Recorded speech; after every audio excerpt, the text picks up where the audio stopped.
Okay, so I had mentioned in one of my earlier videos that I want to do a specific video that is nothing but story time about what happened at Tazapalooza, the real dirt. so, um, good time, blah, blah, blah, whatever. Well, this is some of the fun stuff that I made a list, right? Things that I want to make sure and point out and talk to because it's fun. All right, first off, so I had got the rental Dodge Challenger, and Dan Kane and I drove it from the camp spot to the spot where we were doing some cutting. And I was trying to spin the tires, and it just wasn't having it. And Dan was looking all over the place. It was just a V6. Dan was looking all over the place trying to turn the traction control off. Well, good news, Dan. Afterwards, whenever I was driving back to the hotel, I just happened to look, and I was like, "Oh, right there. There's a button." It was around the air conditioning controls. Anyway, so we were going all through the digital screen and stuff like that, trying to find it. Couldn't find it. It was just a button. Well, once I found that button and turned traction control off, it still wouldn't spin the tires. It wouldn't power brake, nothing. There was a couple times out of a corner I managed to get just a tiny, boy, that was disappointing. Anyways, the when we were out there, we got to talking about all kinds of stuff, mostly chainsaws, of course. But I was in deep conversation with Ed. Ed is the guy that has the squarejig.com. His channel on YouTube is Square Cutter. And so just type in Square Cutter, chainsaws, Square Jig, and like all that stuff, you'll find his channel easily. But we were talking about the food. We had some hot dogs and stuff, and I was like, "Yeah, I'm perfectly fine. I like hot dogs. I really like them." And it just sparked a conversation, and we started talking about food. We started talking about smoking meat, and he got right in there, and he said, "Oh man, yeah, this is great. Yeah, I'm a foodie, right? And I got some pork fat, and I will be, he got some lard, I guess, and I will be deep frying chicken wings in nothing but 100% lard."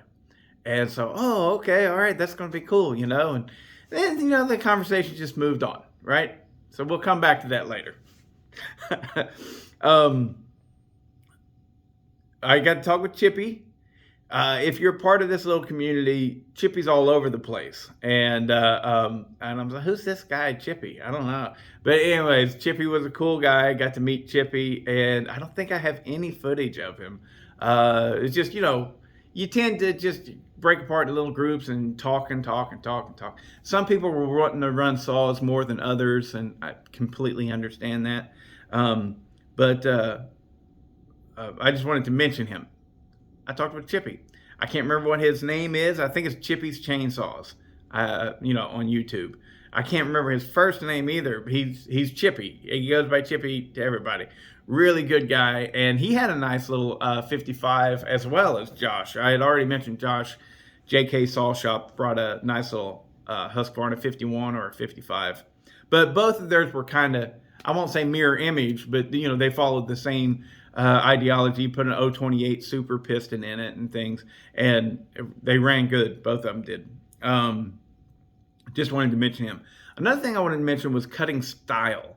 Yes, I've alluded to and said something about the long bars and everything, but their style of cutting out there, everybody had this style too. I've never seen it really, but they just put their saw on the wood and let it eat. There's very, very little, if any, dogging in or pressure put on that saw. Everyone was doing it. The same thing. Just sit it on there and let it eat. Maybe a little bit of pressure here and there. Also, David, and he wasn't the only person I saw doing this, but he did it the most. But David from Mountain Life with David and Kelsey, he really cleans out the kerf all the time. He's just cleaning it out always. And I think that's probably those two things that I noticed is because A, they like to run long bars. Well, with a long bar, if you dog it in, your tip hits the ground on the other side. So they've learned not to do that. They just stand up and buck and let the saw eat through the wood. That's just what they do, right? That's what I saw anyways. Everybody that was cutting, aside from me, was just letting it chow down and cut through the wood, all right? And so the long bar, with that, there's very little dogging in because their tip will touch the rocks on the other side and stuff like that. And with the clean out, that to me is a complete and total trait that has been adopted by people that cut the softwood a lot. They don't want the chips to build up, and it's sap. There's a lot of sap in there, and so they got to constantly clean out the kerf. So they're constantly not rocking, not sawing back and forth so much as scooping out the chips. They like to do that a lot, especially David. David was really all about it, so like any one of those guys in a race, you'd beat them because they'd be like, just taking their time, going slow. Whereas me, I'm like, cram it through the wood, it's just different styles. Totally different styles, different ways of doing it. And so much. So Kelsey is David's girlfriend, right? And Kelsey had an opportunity to run, I think it was a steel MS 661. I believe it belonged to Brennan, right? And, she's got just laying on the wood, full trigger, and it's just like, the whole way. And, David's going, stop. But what I attribute that to was she's so used to not digging in or putting any pressure, and the rakers were a little bit too high on that chain. And so it wasn't self-feeding. But that's what I'm saying. She'd probably been trained to just let the saw eat. And so she don't know that anything's going wrong, but yeah, that saw really needed to be dug in because the rakers were too high, and it was just pulling through that. Not to mention it was a big, what are they, like 94cc saw cutting, pretty small wood as well. So I just something I noticed. But the wood hardness is what I wanted to specifically talk about. And I don't know that I cut any Doug fir. I don't know. I'm sure that I did, but it may have all been ponderosa pine. I'm not sure. But the ponderosa pine is much harder. Theirs anyways, was much harder than my loblolly pine. My loblolly pine cuts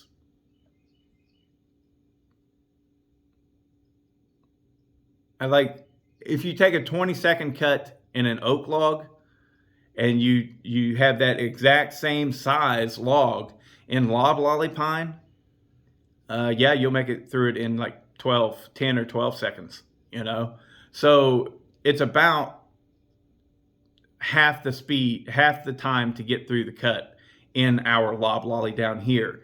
That wasn't the case with that ponderosa pine. Yeah, it might be softwood or it might be medium. I don't know, whatever. It might be a lot of sap. Who knows what's going on? But it did not cut nearly as easily as the stuff that I have around here that I consider my softwood. Like my sweet gums, my poplar, and my loblolly pine. All three of those cut much faster than that ponderosa pine did. So I got to give a little bit of, I don't know, praise, I guess, to that wood. It doesn't cut as easily as I thought it was going to. It doesn't. Let's see. So back to the evening. We're closed out. We got all of our daily activities done, and we're back at the campsite now. And dinner is being cooked. Everybody's just sitting around, chilling, talking, uh, drinking some beer. If you were doing that, it's the relaxation time. It's time to just kick back and then enjoy the campsite. And uh, well, first up, John Arnett, he comes around and he tries to get me to eat one of those ghost pepper chips. I think that's what they're called, ghost pepper chips. Basically, they're the hottest peppers in the world, and they're condensed into a potato chip.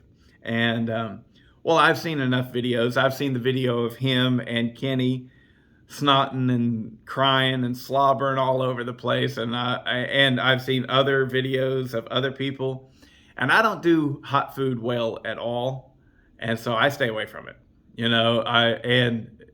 Anything really hot, I'm like, no, that's going to hurt my butthole. And so he was trying pretty hard to get me to eat it, and then Josh is like, come on, Bodie. Josh he's JK Saw Shop. Come on, Mr. Center of Attention. He said that. and they were really peer pressuring me pretty hard. But I held firm, stuck to my guns, and I said, no, I am not eating that stuff. And so then they switched their attention over to Ed. Ed with the squarejig.com, square cutter, that guy, right? And I got to give you a little backstory on Ed. He kind of talks a lot like Dan Kane does. He's just like, well, this paper towel roll has a lot of different sheets of paper towels on it. It's just there's a cadence and a rhythm to the way he talks. That's important. And so they're trying to get him to eat that chip. And he doesn't know anything about it.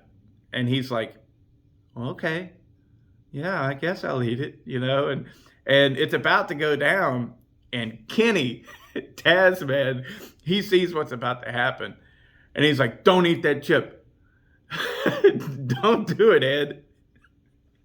And Ed just like, what? He's nothing. He's like oblivious to what's going on around him. And it's so funny. And Kenny, then he goes and he gets this big elk horn. It's just one big elk horn that David had found out in the woods and brought it to give away, I guess. And Kenny goes and he gets that horn and he pulls $100 bill out of his wallet and he says, I'll give you both of these if you don't eat that chip. And Ed, he's sitting there with the chip in his hand, and he takes the horn and the $100 bills. He's like, okay, I guess I'll right? Yeah, I guess I'll take that. And everybody's just like, whoa, and we're all having our side conversations and stuff. And then about 5 minutes later, right? We've moved on. But Ed's still sitting there with his elk horn and his $100 bill. And he just goes, what just happened? I was dying at that, He was just so confused about how hot that pepper was and that Kenny had just done him a big, big favor. Now, turns out, I didn't even know it because this was happening behind me. Josh from JK Saw Shop had eaten the chip. And, he's sweating. His eyes are completely red and glassed over. But, I got to say, he's handling it really well, right? He's handling it really, really well. And I can only assume that he's washed it down with a lot of beer. I don't know. And no judgments here, man. I wasn't drinking, but that's me. I know what it's like, friend. And but at a certain point, Josh got to feeling right. Right? He had done that pepper, and he had handled it very well, very, very well. And so he was feeling good about himself, very good about himself, you know. And on top of that, he was feeling good because we're all having a good time and kicking back a few cold ones and stuff like that, and and people start running chainsaws again. And I noticed immediately that Josh has adapted this new style of running a chainsaw. And every cut that he makes, he's making cookie after cookie after cookie after cookie. And he's doing it like he's in the rodeo. He's holding them up one hand, making these cuts. And me and Kevin and Sean are sitting over off to the side laughing, because it's funny. It's a sight to behold, You can tell that Josh is having fun. He's enjoying himself, and there ain't nothing wrong with that. So don't anybody ever take that out of context. This is not me making fun. This is me enjoying and having fun with Josh, right? I really like that guy. He was just having fun, feeling it. And at one point, I got up and I was like, I'm going to go run a saw, and I ran something, I think I ran 572. But okay, it's starting, it's getting darker or whatever. And Josh, it's done and over with. I shut the saw off and I'm ready to walk back over to my chair because it's been a long day. All I want to do is sit, And Josh, out of the blue, he appears in front of me and he goes, "I'm immortal." And I was like, okay, buddy. So yeah, he was feeling it. He was having his moment right there and having fun. And I gotta say, yeah, go to one of these events, guys, and have fun. Enjoy it. It was really cool. And I loved that line. I'll never forget that. Josh, forevermore, you will be immortal, brother. He just, "I'm immortal." Looked right at me. And I was like, okay. So yeah, he handled that chip and he was feeling good. And he's like, ain't nothing going to get me down. And he kept running that saw like that. It got so hot and overheated that it just quit running. I think he was trying to blow it up, right? And but it just quit running. And then he comes over and he talks with us about it, and he tells us that it quit running. I was like, "Did you blow it up?" And he's like, "I don't think so." And by that point it had cooled down. Boom, and it fired right up the first pull. It's like, man, can't beat a Husky 55. They run, buddy. If you just got it so hot that it shut off on you, and you got to let it cool off. I'm amazed that it wasn't burnt and lost all compression and everything. That's amazing. Anyways, so we eat dinner, and I'm not thinking of anything. I had forgotten about the earlier foodie conversation and stuff, and I'm about ready to start signing off and saying, "Hey, I'm getting out of here." It's about 9:30 at night. I got an hour drive back to the hotel, and all of a sudden, I see, somebody lights a Roman candle. And I was like, well, that's a little odd. And, all these wood chips here and all this stuff, I was like, somebody lighting a Roman candle, that's kind of odd. And it's sparkling just like a Roman candle does, And then all of a sudden, it goes up and to the tippity top of that fire, I bet you it was 15 feet high. It went up. It went up. I'm like, whoa, what is this? And so, people start running over there, and I was like, what can I do, right? So I'm not running. I'm just like, I'm gonna go over there and check this out. And Ed, remember, he said he was going to deep fry some chicken wings in pork fat. Well, I don't know the specifics. I can only guess that he just dumped a whole bunch of them in there. Well, whenever they're wet, they got all that water. That water, you need to slowly put them in there, or else it catches fire. You have a grease fire. But he was doing it on the tailgate of his truck. And so the whole back end of his truck was covered in grease, just covered in grease. And, got it under control, and it was no big deal, And once it flashed off and all that water was gone, it was fine. Everything was fine. But it was just so funny at the end of the night. And we go back over there and like, what's going on here? And Ed, again, with his cadence and his way of talking, he's like, man, I don't know. We were all just rolling, laughing. And it was a great, great time. It's really, anytime you get together with a bunch of folks that, like I said, are like-minded, and they all are. We're all going to a chainsaw get together, We all think pretty much the same way. But nothing stupid ever came up. No stupid political talk. No trash talking anybody else. Nothing like that. It was just all hanging out and enjoying each other's company, which is thumbs up. But yeah, I just wanted to break down the story time because, man, it was fun, and there was some big stories in there that was just like hilarious in the moment. I don't know. Ed was like, I just waterproofed the back of my truck.